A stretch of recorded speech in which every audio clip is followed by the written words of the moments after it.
장 1절부터 11절 말씀을 통해서 아나니아 삽비라 부부가 헌금을 감추었다가 하나님께서 치신 3시간 차이로 남편과 아내가 죽은 장면을 상고했습니다. 만일 오늘날도 성령께서 그렇게 하신다면 제가 볼 때는 상당수가 죽어야 됩니다. 11조를 감추는 사람들도 꽤 되고요. 11조를 정확하게 하지 않는 분들도 꽤나 돼요. 그래서 만일 오늘날도 11조를 정확하게 헌금을 성령께서 감동하신 대로 안 하고 일부를 감추고 일부를 해서 하나님께서 만일 사람들의 생명을 거둬가신다면 교회 안에 상당수가 죽어야 된다. 저는 그렇게 생각을 해요. 그러나 다행히도 오늘날은 그렇게 하시지 않고 성령께서 양심으로 말씀을 하시는 거예요. 성령이 충만했던 예루살렘 초대교회에 왜 이런 일이 일어났는가? 하나님은 그렇게도 모지신 분이신가? 아니 안 하는 사람들도 있는데 헌금 안 하는 사람도 있고 자기 재산 안 파는 사람도 있는데 재산 팔았다가 일부라도 드렸으면 그거 다행 아닌가? 근데 하나님은 정확하신 분이시기 때문에 성령의 감동을 주신 대로 행하는 것을 기뻐하시죠. 그리고 아나니아 삽비라 사건은 이것은 샘플이에요. 샘플. 예루살렘 교회에 성령께서 강하게 역사하심과 동시에 그들에게 경고를 하신 겁니다. 성령을 속이지 말아라. 베드로가 아나니아에게 분명히 한 말이 너희가 어찌하여 성령을 속였냐? 나를 속인 것이 아니다. 나를 속인 것이 아니라 너희가 성령을 속인 거다 라고 말씀을 했어요. 그래서 경고입니다. 그래서 아나니아 삽비라 사건 이후에 교회가 더욱더 이제 하나가 되는 거죠. 이래서는 안 되겠구나. 성령께서 마음을 감동하신 대로 헌금도 하고 성령께서 감동하신 대로 우리가 사역도 해야지 이게 우리 마음대로 하는 게 아니구나 하는 거를 초대교회가 아나니아 삽비라 사건을 통해서 배운 것이다. 오늘 본문은 아나니아 삽비라 사건 이후에 교회가 어떻게 되었는가? 근데 우리가 생각할 때 아나니아 삽비라 사건 때문에 교회가 망했는가? 하나님의 교회는 망하지 않아요. 절대로 망하지 않습니다. 아나니아 삽비라 사건 때문에 교회가 망했는가? 그리고 성도들이 시험 들어가지고 다 흩어졌는가? 그렇지 않습니다. 사람이 생각하는 것과는 달라요. 그러니까 너무 겁내지 마세요. 어떤 사건이 일어났다고 시험 들어서 성도들 다 떠나면 어떡하지? 그렇지 않다고요. 어떤 일이 있었는가? 13절, 12절. 사도들의 손으로 민간에 표적과 기사가 많이 되매 믿는 사람들이 다 마음을 같이하여 솔로몬 행각에 모였다.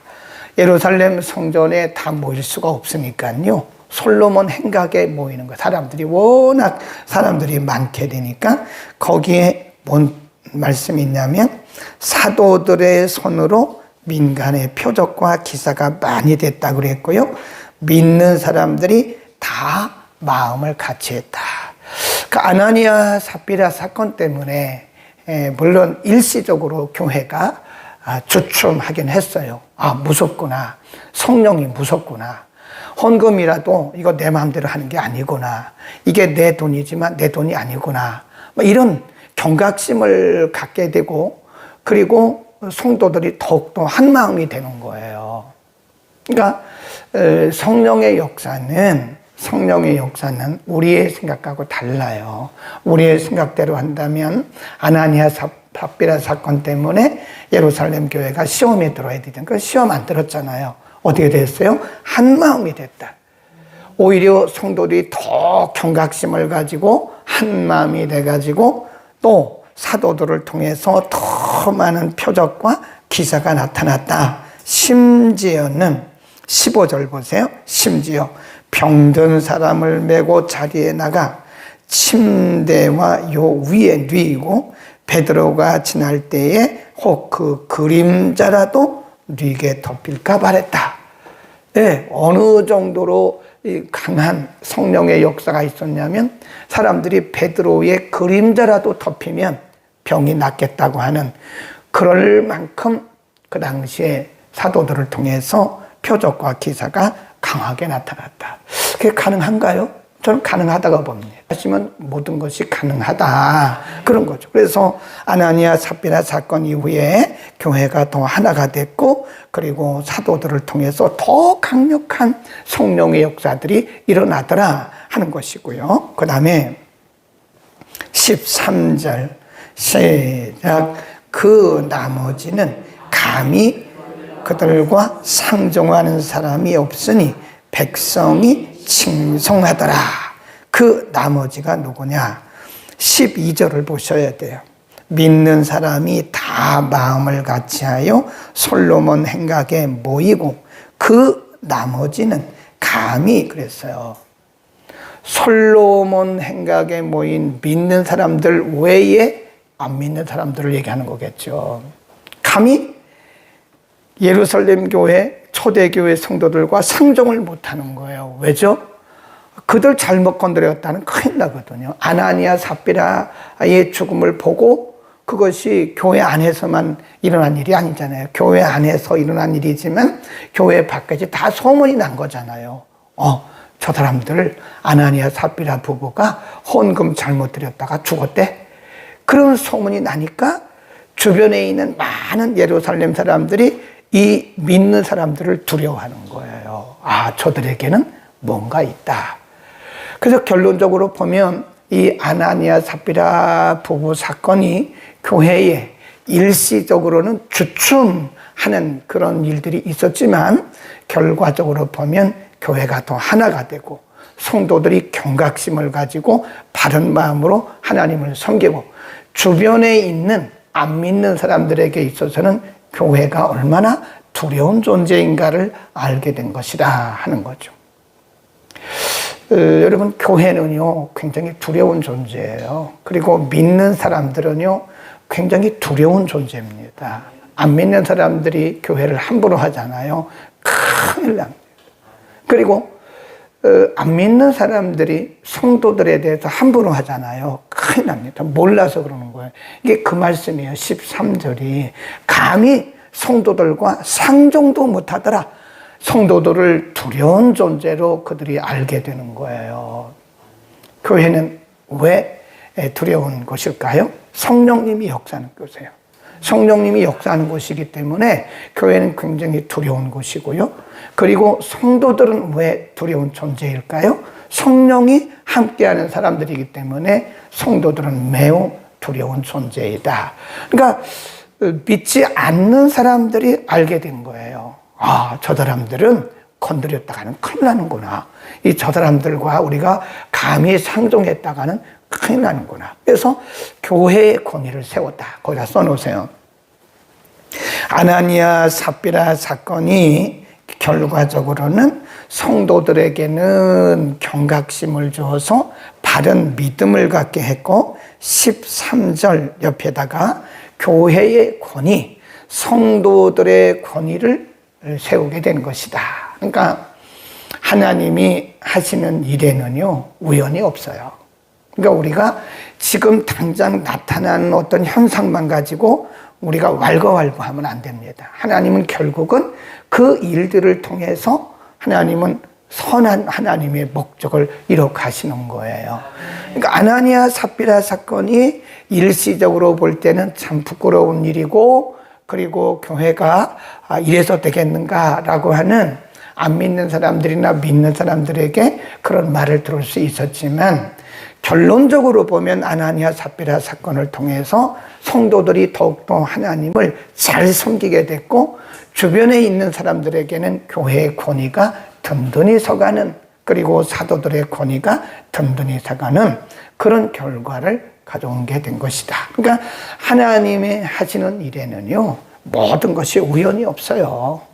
그러니까 우리가 일시적으로 나타나는 일을 가지고 이것이 뭐 성공이다, 실패다, 왜 그랬냐, 저랬냐, 그런 원인을 뭐 따질 것도 없고, 성공, 실패를 따질 것도 없고, 우리가 이렇고 저렇고 말할 필요도 없는 거예요. 네. 삽비라 사건도 이 교회가 일시적으로 주춤해서 교회가 굉장히 불명예스러운 것도 있지만, 아나니아 삽비라 사건을 통해서 성도들이 더욱더 경각심을 갖게 되고 주변에 있는 안 믿는 사람들에게 있어서는 교회의 권위가 세워져서 교회를 함부로 하지 않는 그래서 교회가 마음대로 복음을 전하고 주변에 있는 유대교 지도자들조차도 성도들, 교회를 그리고 사도들을 굉장히 두려워하게 되는 그런 결과를 가져왔다. 하나님은 항상 뭘로 바꾸세요? 선으로 바꾸신다. 그러니까 제가 다시 부탁하는 것은 일시적으로 일어나는 이런 일들을 가지고 우리가 왈가왈부하지 마라. 왈가왈부하지 말고 하나님이 어떻게 그 일을 통해서 역사하시는가를 봐라. 끝까지 한번 봐라. 하나님이 어떻게 일하시는가를 봅시다 하는 거죠. 그 다음 17절 17절입니다. 대제사장과 그와 함께 있는 사람, 즉 사두개인의 당파가 다 마음에 시기가 가득하여 일어나서 사도들을 잡아다가 옥에 가두었다. 거기 시기, 마음의 시기, 거기다 줄 겁시다. 사실은 이 사두개인들이 그 일을 시기할 이유가 없죠. 자신들은 유대교의 한 당파로서 유대교 믿으면 되는 것이고, 사도들을 통해서 예루살렘에 이렇게 하루에 3,000명, 5,000명씩 많은 사람들이 믿는 사람들이 늘어나는 것이 물론 두렵긴 했겠지만, 뭐 그렇게까지 마음의 시기가 날 이유가 있겠어요? 그런데 항상 사단은요, 복음이 증거되는 곳에 항상 역사합니다. 어제 말씀드렸잖아요. 성령의 역사가 강하면 강할수록 사단의 역사도 강해요. 그러니까 사단의 역사가 있을 것을 우리는 항상 두려워할 건 없지만 항상 우리가 감안을 해야 돼요. 전제를 해야 됩니다. 네. 막 성령의 은혜 받고 은사 받고 그러니까 좋다라고만 생각하면 안 돼요. 틀림없이 사단의 방해도 있다는 사실을 항상 우리가 감안을 하고 전제를 하고 미리 대비를 하고 방심하지 말아야 돼요. 복음이 증거되는 곳에는 언제나 사단의 시기가 있습니다. 제가 이렇게 목회하면서 보니까요. 그래서 제가 어떤 분이 은혜 받고 축복 받으면 말하지 말라고 그래요. 틀림없이 사단이 틈탄다. 물론 뭐 두렵거나 무서운 건 아닌데 하나님이 우리를 축복하시잖아요. 그러면 사단의 공격도 같이 오더라고요. 그것이 참 신기합니다. 그 신기한 게 아니라 사단은 시기의 영이에요. 시기의 영.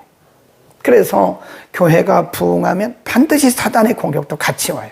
누구를 통해서 오든지 옵니다. 가정이 복을 받잖아요. 그럼 그 가정에 사단의 공격도 같이 와요. 꼭 같이 옵니다.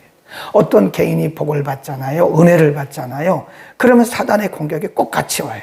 그래서 제가 늘 하는 얘기가 여기저기 떠벌리지 말라고. 여기저기 괜히 자랑하고 막 떠벌리다가 나중에 사단이 공격해 오면 이거 나중에 감당하기가 어려워요. 그러니까 조용하라고. 하나님이 축복하실 때, 은혜 주실 때는 조용하고 하나님께 감사하고 그래야지 여기저기 막 말했다가는 나중에 걷잡을 수 없는 누구를 통해서 오는지 몰라요. 네, 내가 여기저기 말했는데 그 사람을 통해서 공격이 오는지도 몰라요. 뭐 그게 두려워서 그런 건 아니지만, 네, 항상 우리가 감안하고 전제해야 되는 것은 사단의 역사가 있다. 사단은 시기하는 영이에요. 시기의 영입니다. 만일 여러분이 어떤 사람이 축복받고 은혜 받았는데 마음이 굉장히 아프면 여러분 그거 회개하고 마음을 다시 생각해야 돼요. 그건 성령이 주신 마음이 아니에요. 우리가 로마서에 보면 우는 자들과 함께 울고 웃는 자들과 함께 웃으라고 그랬잖아요. 성령이 역사하는 사람들은 함께 기뻐하고 함께 슬퍼합니다. 그런데 누군가가 잘되고 누군가가 은혜 받고 누군가가 축복받았는데 말은 않겠죠. 그런데 마음속에 왠지 모르게 아이 나는 뭐야? 그러면서 왠지 모르게 여러분 마음속에 시기가 생긴다면 여러분은 생각을 다시 해야 돼요. 그건 성령의 역사가 아니에요. 틀림없이 그것은 사단의 역사예요. 사단이 우리 마음속에 시기가 나게 하는 거예요. 그래서 괜히 이상한 말을 하게 되고 그 사람을 흠잡고 그러는 거 아닙니까? 우리나라에는요, 이 대형 교회 목회자 치고 2단 시비에 안 걸린 사람이 없어요. 네, 대부분 다 2단 시비 걸렸어요. 조영기 목사님도 80년대 초반에 2단 시비 걸려가지고 통합 측에서 2단 시비 풀어준 것이 불과 10몇 년밖에 안 됐어요. 총회할 때 조영기 목사님 모셔가지고 무릎 꿇고 빌었어요. 우리가 어르신을 모르고 어르신에게 2단, 3단 그랬습니다. 용서해 주십시오. 뭐 그렇다고 조영기 목사님이 당신들이 나를 2단으로 그랬으니까 당신들과 내가 상종 안 한다 그렇게 하실 분은 아니죠. 아 그랬습니까? 그러면 됐습니다 하고 말지요. 윤석전 목사님은 2단 시비 안 걸렸습니까? 거기도 한동안 2단이라고 사람들이 2단이라고 그래가지고 그 교회 가지도 않았고 그 교회 얼씬도 못하게. 그리고 지금은 많은 사람들이 그 교회를 탐방하고요. 많은 목회자들이 그 교회 가서 벤치마킹을 해요. 그러니까 우리나라는 이상합니다. 누가 잘 되면 이상하게 배가 아파요. 그래서 그런 속담도 있어요. 사촌이 논을 사면 배가 아프다. 아니 사촌이 논을 사면 기뻐하고 박수를 쳐줘야지. 그게 사실이라니까요. 그 속담 속에 우리의 그 아주 나쁜 속성이, 우리 민족의 나쁜 속성이 들어있는 거 아닙니까? 그래서 우리나라 이렇게 파당이 많은 거 아니에요. 교파들도 교회들도 파당이 많고 200몇 개, 장로교회 이 교파가 200몇 개입니다. 조그만 교회도 다 총회 만들고 우리도 총회 만들 수 있어요. 그래서 총회 간판 건다니까요. 왜 그러냐고. 지금 예수님 오실 날이 얼마 남지 않았는데 우리가 하나가 돼가지고 복음 전에도 부족한 판국에 왜 그렇게 파당이 많고 교파가 많고 서로 그러냐. 복음 전해야지. 복음 전해야지. 아멘. 아멘. 혹시 우리 가운데 시기하는 마음이 있으면 그것은 성령의 주신 생각이 아니다 하는 것을 분명히 알아야 되고요. 그 다음에 사도들을 잡아다가 옥에 가두었다. 왜 가두었느냐? 40세 된 나면서부터 안진뱅이 된 사람을 베드로와 요한이 기도해서 일으켜 세웠잖아요. 그러니까 4장 7절에 보면 당신들이 무슨 권세로 이런 일을 했냐고 그랬잖아요. 사내들인 공회 앞에서. 그런데 베드로와 요한과 사도들은 그거 무시하고 계속 복음 전하잖아요. 그러니까 그 말을 사내들인 공회가 하지 말라고 한 그 명령을 거부했다. 근데 그런 죄목으로 감옥에 가둔 거예요. 그렇다고 해서 복음이 갇히는 것은 아닙니다. 거기 보세요. 19절에 보면 사도들을 잡아다가 옥에 가두었더니 주의 사자가 밤에 옥문을 열고 끌어내요. 그랬습니다. 천사들이 와가지고 옥문을 다 열고 이 사도들을 끌어내서 하는 얘기가 가서 성전에 가서 이 생명의 말씀을 다 백성에게 말하라. 그래요.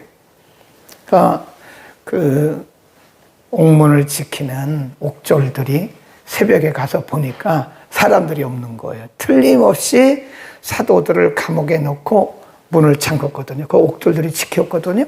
근데 가서 보니까 사람이 없어요. 그리고 그 사람들이 나와가지고 또 백성들에게 복음을 전하는 거예요. 사람들이 깜짝깜짝 놀라는 거예요. 성령이 역사하는 곳에는요, 기이한 일들이 일어나요. 그래서 사람들이 놀래요. 초자연적이고 초인간적인 일들이 일어나게 되는 거죠. 분명히 감옥에 가두었거든요. 그리고 옥졸들이 지켰거든요. 근데 분명히 뭐라 그랬어요?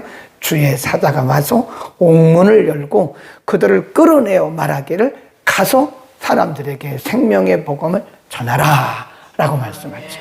그러니까 지금도 성령이 역사하는 곳에는 기이한 일들이 지금도 일어나고 있다. 초자연적이고 초인간적인 일들이 지금도 일어나고 있습니다. 그러니까 복음을 전하는 사람들은요, 두려워할 거 없어요. 감옥에 갇히면 갇히는 대로, 사람들이 뭐 때리면 때리는 대로, 핍박하면 핍박하는 대로, 그저 우리에게 주시는 대로 복음 전하면 됩니다. 그거 됩니다. 사도들은 저